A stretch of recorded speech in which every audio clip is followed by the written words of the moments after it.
ជំរាបសួរបងប្អូនអរគ្នាសូមស្វាគមន៍មកកាន់ខ្មែរ MM នៅក្នុងវីដេអូនេះខ្ញុំបានធ្វើការបង្ហាញបងប្អូនអរគ្នាអំពីរបៀបទិញ Shell Panel បងប្អូនអរគ្នាបាទ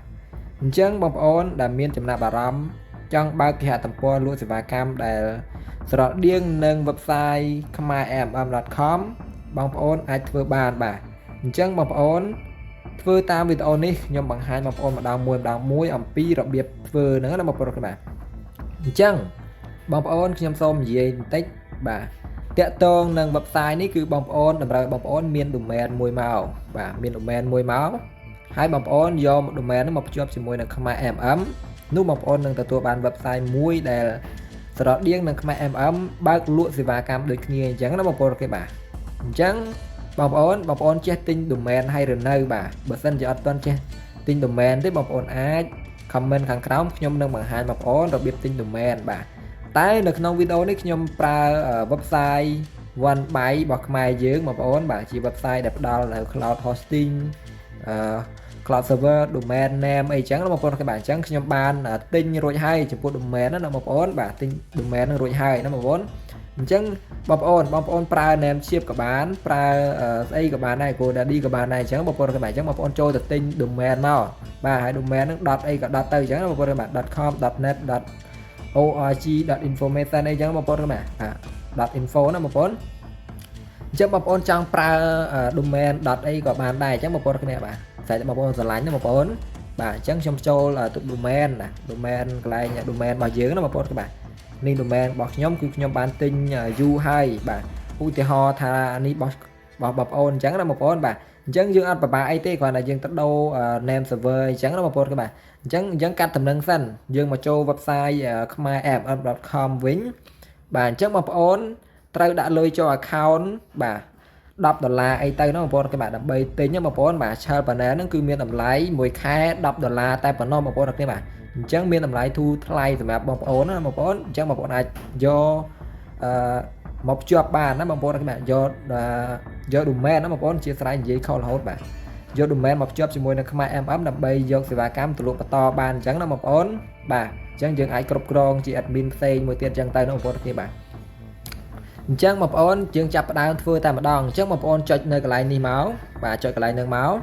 បន្តមកទៀតបងប្អូនចុចកន្លែង show more នេះមកបងប្អូនគេបាទចុចកន្លែងនឹងមកអញ្ចឹងបងប្អូនអូសទៅលើបន្តិចនឹងឃើញពាក្យថា Shell Panel បងប្អូនគេបាទចុចលើ Shell Panel នឹងមកបាទអញ្ចឹងបងប្អូននឹងឃើញតម្រងបែបនេះបងប្អូនគេបាទមានអីគេមាន domain បាទមាននេះ name server នេះបាទហើយមានកន្លែងរូបបច្ចុប្បន្នដែលបងប្អូនចង់ប្រើនឹងអីគេប៉ុន្តែយល់ឲ្យយើងប្រើ USDT នេះទៅបងប្អូនបាទ USD ហ្នឹងបងប្អូនដុល្លារណាបងប្អូនបាទហើយនេះមាន admin username admin password បងប្អូនអូខេបាទអញ្ចឹងណាបងប្អូនបាទអញ្ចឹងបងប្អូនយក domain យើងមកដាក់មកបងប្អូនអូខេបាទអញ្ចឹងខ្ញុំចូលទៅកាន់1 byte បងប្អូនបាទដែលខ្ញុំទិញ domain នៅក្នុង1 byte អញ្ចឹងបងប្អូនបាទតែបើសិនជាបងប្អូនចង់ទិញ domain នៅក្នុង Namecheap GoDaddy បាទអីផ្សេងៗ domain.com អីចឹងបងប្អូនអាចទៅទិញបានបងប្អូនគេបាទក្រៅពី OneByte នេះបងប្អូនបាទអញ្ចឹងស្រាប់តែបងប្អូនស្រឡាញ់ណាបងប្អូនទិញពីណាមកក៏បានដែរបាទអញ្ចឹងយើងគ្រាន់តែដូរ name server បងប្អូនគេបាទនេះយើងដូរ change name server ទៅជា DNS 2ដោយតែខ្ញុំបាន select ជូនបងប្អូនអញ្ចឹងណាបងប្អូនបាទអញ្ចឹងយើងអត់មានអីបាក់អីគ្រាន់តែដូរ name server ហ្នឹងបងប្អូនបាទអញ្ចឹងខ្ញុំចូលក្នុង OneByte ហើយខ្ញុំចុចទៅលើ manage បាទអញ្ចឹងខ្ញុំចាំបន្តិចបងប្អូនបាទមិនអញ្ចឹងអត់ដើរអញ្ចឹងបងប្អូនបាទអញ្ចឹងខ្ញុំអូសទៅលើបន្តិចទៅបងប្អូនបាទអូសទៅលើបន្តិចទៅបងប្អូននឹងឃើញ name server បងប្អូនគេបាទអញ្ចឹងបងប្អូនចុចទៅលើនេះមក name server ហ្នឹងបាទអញ្ចឹងយើងចុចកន្លែងនេះ custom DNS នេះបងប្អូនគ្នាបាទចុចកន្លែងហ្នឹងមកបាទអញ្ចឹងយើងយកបាទយក DNS មួយមកដាក់មកហើយ DNS មួយទៀតគឺយើងមកដាក់កន្លែងហ្នឹងមកបងប្អូនគ្នាបាទអញ្ចឹងនេះគឺយើងយកអាខាងលើនេះមកដាក់ខាងលើ DNS 1បាទអញ្ចឹងបងប្អូន copy មកបាទ copy អញ្ចឹងមកហើយយើងផាសកន្លែង DNS 1ណាបងប្អូនបាទអញ្ចឹង copy អា DNS 2នេះទៀតបាទអធិស្ឋាន NS2 ណាបងប្អូនបាទអត់មាន D ទេបាទច្រឡំមាត់ហើយជាប់គ្នាបងប្អូនបាទត្រឡប់មាត់ហើយអញ្ចឹងបងប្អូនអញ្ចឹង copy អា NS2 ហ្នឹងបងប្អូនបាទអញ្ចឹងបងប្អូនផាសនៅលើ name server ហ្នឹងមកបងប្អូនបាទអញ្ចឹងបងប្អូនអាចផ្ទៀងផ្ទាត់បាននេះបងប្អូនបាទផ្ទៀងផ្ទាត់អញ្ចឹងបងប្អូន បាទត្រូវនៅបាទត្រូវឲ្យហើយណាបងប្អូនអញ្ចឹងយើងចុចពាក្យថា save change ណាបងប្អូនក៏បាទចុច save change អញ្ចឹងមករងចាំបន្តិចបងប្អូនអរគ្នាបាទដើម្បីឲ្យ DNS name server វា connect ចូលគ្នាអញ្ចឹងបងប្អូនបាទ connect ជាមួយនឹង server របស់យើងអញ្ចឹងបងប្អូនបាទអញ្ចឹងយើងបាននេះហើយយើងបានភ្ជាប់រួចហើយឥឡូវយើងសាក refresh មើលបងប្អូន refresh មើលនេះជាប់នៅបាទគឺជាប់ហើយបងប្អូនបាទជាប់ហើយបាទអញ្ចឹងបន្តមកទៀតបងប្អូនអធិស្ឋានយើង copy domain ទៅបងប្អូនបាទ copy domain name យកដាក់កន្លែងនេះផ្លេចមិនបាទកន្លែងនេះយើង copy paste អញ្ចឹងបងប្អូនគ្នាបាទ domain name របស់យើងបងប្អូនគ្នាមិនមែនដាក់របស់ខ្ញុំអញ្ចឹងណាដាក់របស់ខ្ញុំហ្នឹងឈ្មោះរបស់ខ្ញុំអញ្ចឹងបងប្អូនបាទបងប្អូនដាក់ឈ្មោះអីក៏ដាក់ទៅស្អីបងប្អូនទិញមកអញ្ចឹងណាបងប្អូនបាទតែបើសិនជាបងប្អូនអត់ទាន់ចេះទេបងប្អូនឲ្យខាងយើងរៀបចំឲ្យមក complain ក៏បានដែរអញ្ចឹងណាបងប្អូនបាទតែគាត់ថាគិតថ្លៃពិបាកអីខ្លះដែរអញ្ចឹងបងប្អូនបាទកាហ្វេអញ្ចឹងណាបាទហ្នឹងអញ្ចឹងណាបងប្អូនប៉ុន្តែបងប្អូនយល់ដឹងបងប្អូនអាចធ្វើតាមវីដេអូនេះទៅអត់មានអីពិបាកទេបងប្អូនបាទគឺមានងាយមែនតើណាបងប្អូនបាទតែប្រហែលជាខ្ញុំធ្វើវីដេអូនេះគឺជាភាគ1អាចនឹងភាគបន្តទៀតណាបងប្អូនគេបាទដោយសារអីភាគ1នេះបើសិនជាចង់និយាយឲ្យវែងគឺច្រើនណាបងប្អូនគេបាទច្រើនអញ្ចឹងណាបងប្អូនអញ្ចឹងអានេះភាគ1សិនណាបងប្អូនគ្នាបាទអញ្ចឹងបន្តមកទៀតបងប្អូននេះកន្លែង admin username បងប្អូនគេបាទអញ្ចឹងបងប្អូនដាក់ឈ្មោះបងប្អូនទៅបាទ admin username បងប្អូនបាទដាក់អីគេបងប្អូនគេបាទអញ្ចឹងបងប្អូនដាក់ username បងប្អូនមក username អីគេ admin បងប្អូនបាទអញ្ចឹងឧទាហរណ៍ខ្ញុំដាក់អានេះ admin ដែលខ្ញុំបាន copy ទុកហើយណាបងប្អូនគ្នាបាទកន្លែងហ្នឹងគឺយើងដាក់ username ដាក់ admin ដាក់ password អីចឹងបងប្អូនគ្នាបាទដើម្បី login ចូលក្នុង website របស់យើងអីចឹងណាបងប្អូនគ្នាបាទដើម្បីគ្រប់គ្រងសេវាកម្មផ្សេងៗអញ្ចឹងបងប្អូនបាទអញ្ចឹងយើងថយមកវិញមកបងប្អូនគេបាទដាក់ថាឧទាហរណ៍ថា username ហ្នឹងគឺដាក់ admin អញ្ចឹងទៅបងប្អូនបាទបងប្អូនចង់ដាក់ឈ្មោះបងប្អូនក៏ដាក់ទៅអញ្ចឹងបងប្អូនគេបាទហើយមួយទៀត password បាទ password គឺបងប្អូនសរសេរ password របស់យើងមកបាទ password ហ្នឹងបងប្អូនដាក់អីគេណាបងប្អូនគេបាទមានលេខមានសញ្ញាមានអក្សរបាទអក្សរទៅអក្សរធំចាប់ពី8ខ្ទង់ឡើងទៅអីចឹងណាបងប្អូនគេបាទអញ្ចឹងបងប្អូនដាក់ទៅណាបងប្អូនគេបាទចាប់ពី8ខ្ទង់ហ្នឹងក៏បានដែរបាទព្រោះអីយើងដាក់តែ8ខ្ទង់ហ្នឹងក៏បានបាទនៅពេលដែលយើងចូលគឺទាមទារ 2FA អីចឹងបងប្អូនបាទអញ្ចឹងអត់មានអីបាក់អីបងប្អូនអញ្ចឹងខ្ញុំសូមដាក់ password សារថ្មីទៅបងប្អូនដាក់មានសញ្ញាអីបាទលេខអញ្ចឹងបងប្អូនអ្នកគ្នាបាទអញ្ចឹងទៅ